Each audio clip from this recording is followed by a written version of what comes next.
Does anybody wish to share their definition? Anybody? Anybody? Gummy bear for a shared definition. Yeah, all of a sudden. What you got? A two-dimensional shape stacked and repeated to make a three-dimensional shape. Beautiful. That is like perfect. Yeah. So a prism, I would tweak it a little bit. A prism is a three-dimensional construct because we're trying to define prism, right? Which consists of a repeated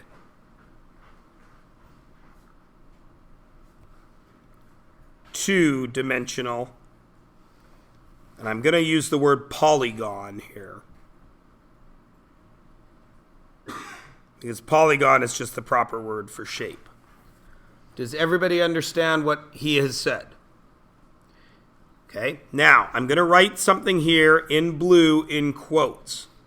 That repeated shape is what we call the base shape.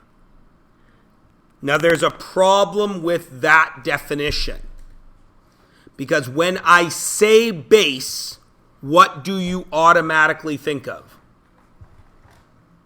Pardon me, Harmon? The bottom, right? Does everybody understand?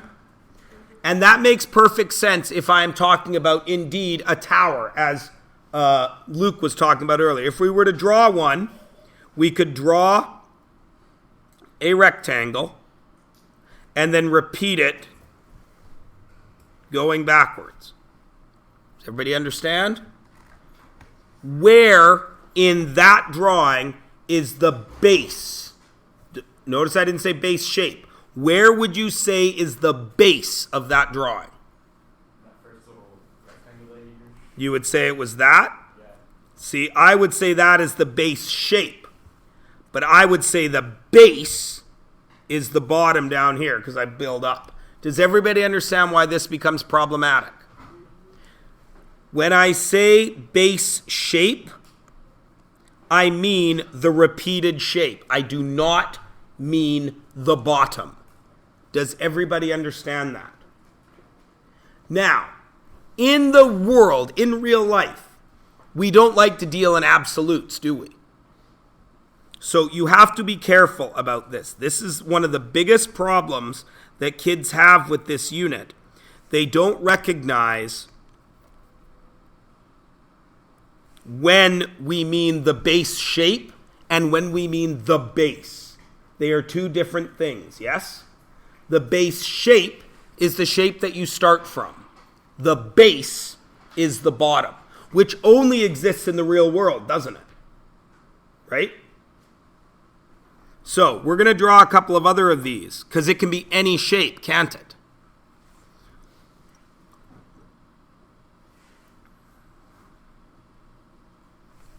Cylinder, right? Why is that a prism?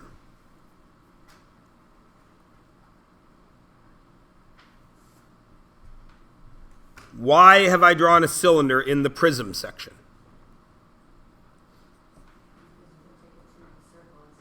Right. I started from a circle and I repeated it. Everybody understand? All right. So it's 3D construct which consists of a repeated two-dimensional polygon. And I would like to add here, some people like to add this right here. They're connected, not connected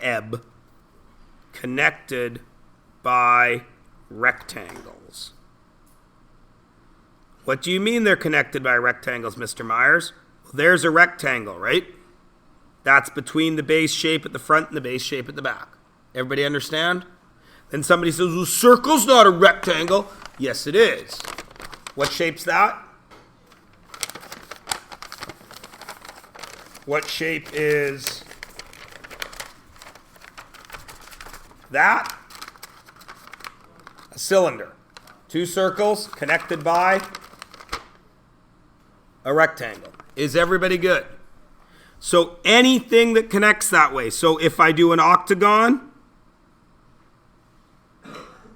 and I stack it backwards, It's like a jellyfish. I still get a prism because that octagon repeats to the back. It can repeat up, it can repeat down, it can repeat diagonally, it can go straight backwards. On paper, it almost always goes up or down, right? Is everybody cool with a prism? All right. Well, the other shape that we deal with are pyramids. How do they differ? Oh, is it just like the same as a prism, except it's connected with time? You're close. What is the same? Are they both 3D? Excellent. Good. Do they both start from a basic shape? Excellent. When does the difference occur? The base is connected with time. As you're going, well, we say up because we have to have, right? Not necessarily going up. But as I start repeating, what happens to the shape? It comes to a point. It shrinks, doesn't it? It's the same shape, but it shrinks to what? It starts a pyramid.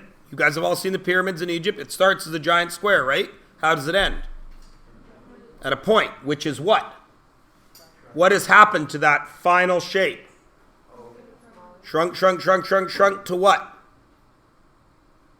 Is there a square at the top? Comes to a point. Does a point have any dimensions? No. So the shape repeats, but it shrinks to nothing. Does everybody understand? So a pyramid is still a 3D construct.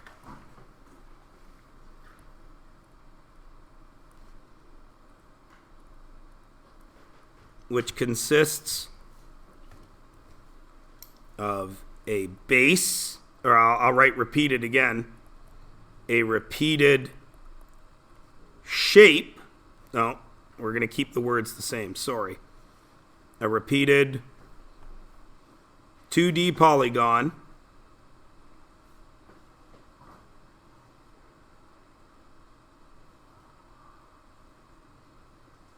a repeated 2D polygon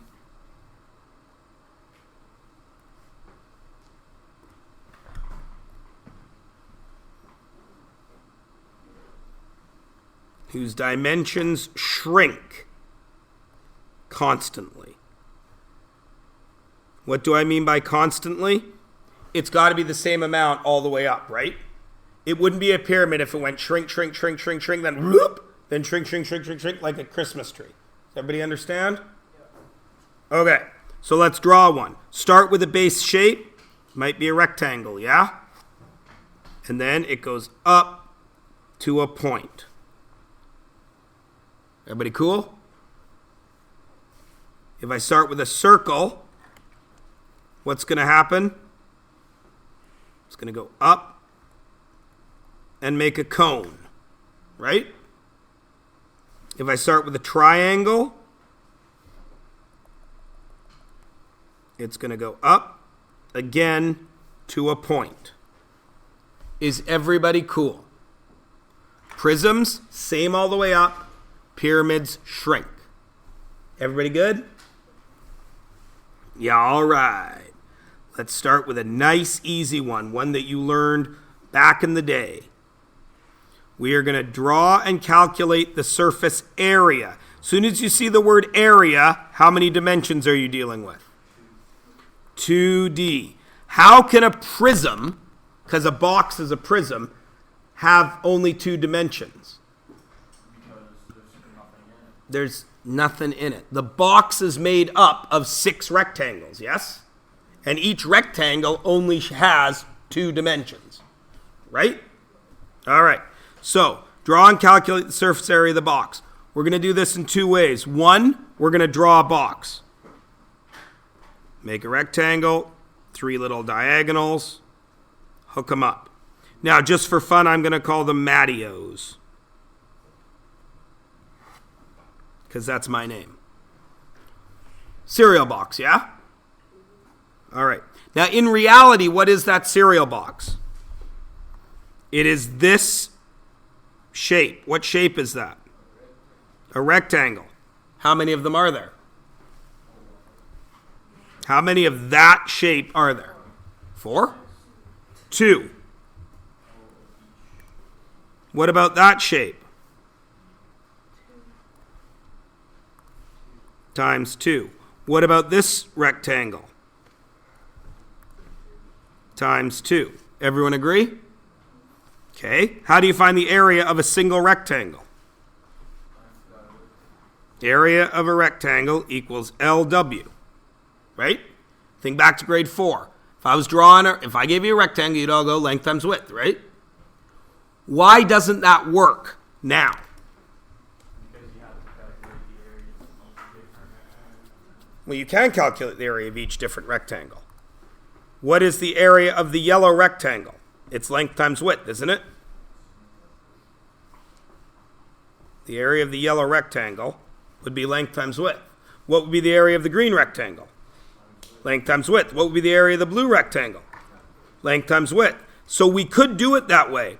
But once I put it into a prism, why can't we do length times width for everyone? Why does that bother us? Because there's mass on the inside. No. What, Aronica? There's a height now, right? We want to call this a height, don't we? Right? We're all perfectly happy saying, okay, if I was doing the blue rectangle, there would be L and W. Agreed? Okay. All right. Well, I can leave that W there for the green rectangle, which would make this what? L for the green rectangle, right? Everybody with me? Okay, if I make that L, then what does that make this on the yellow rectangle? W, but I've already said that's L over here. Does everybody see the problem? So we give them new names. Now, those names that we give them, who decides on the name? You do, right? So if we were doing this, the way I have drawn this box and the way you all have, what would you guys say is that distance? You would say that's 40, and what would you call it? Length, width, what? You would call that height. Agreed? What would you call this distance? The width? At 24? Okay, so you want to call that 24, and you want to call that the width, which makes this what? 8, and the length. Now think back to grade 4. Weren't you always told that the length is the longer side? Weren't you? Yeah, but it doesn't matter in this sense. Exactly. That's the point I'm trying to make. And that's where I'm about to go with this. Right now, you all called this the height, right? What happens if I draw this same prism, but suspense because my computer is a piece of garbage.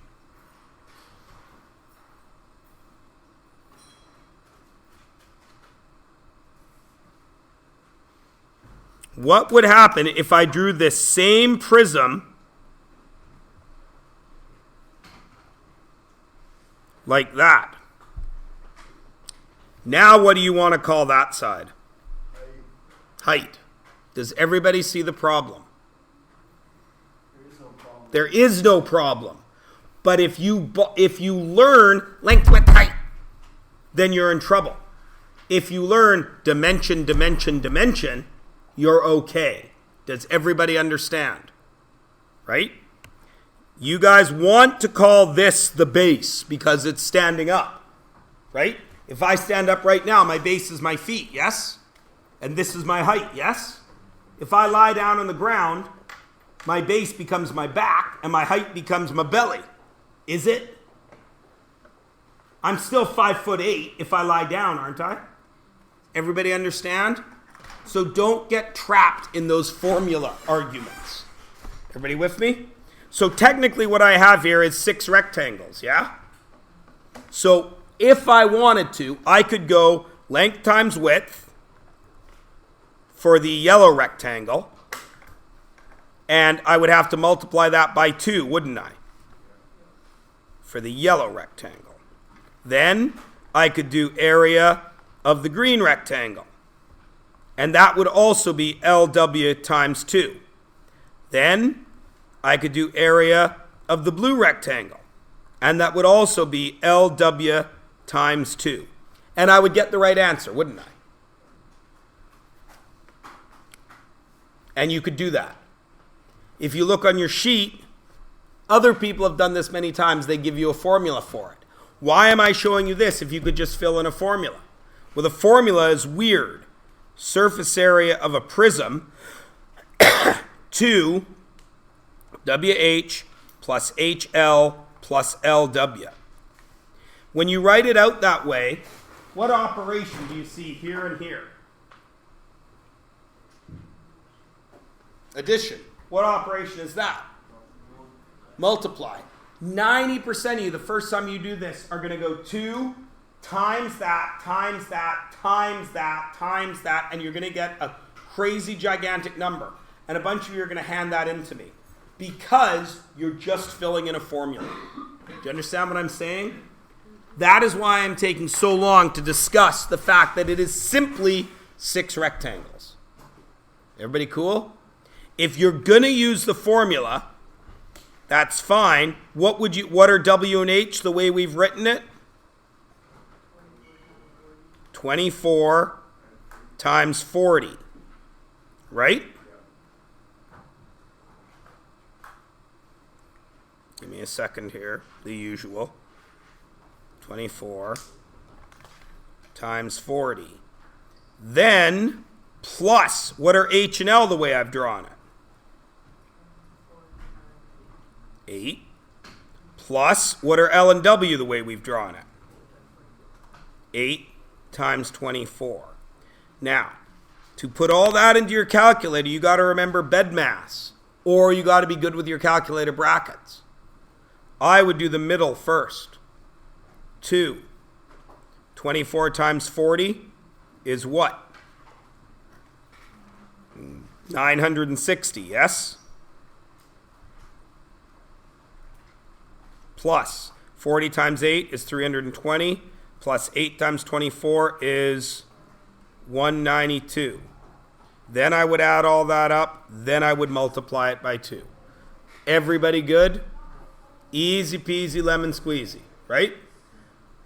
The key to remember is the surface area is just... That's it. That's all you got today. You got no homework or nothing. We'll see you tomorrow.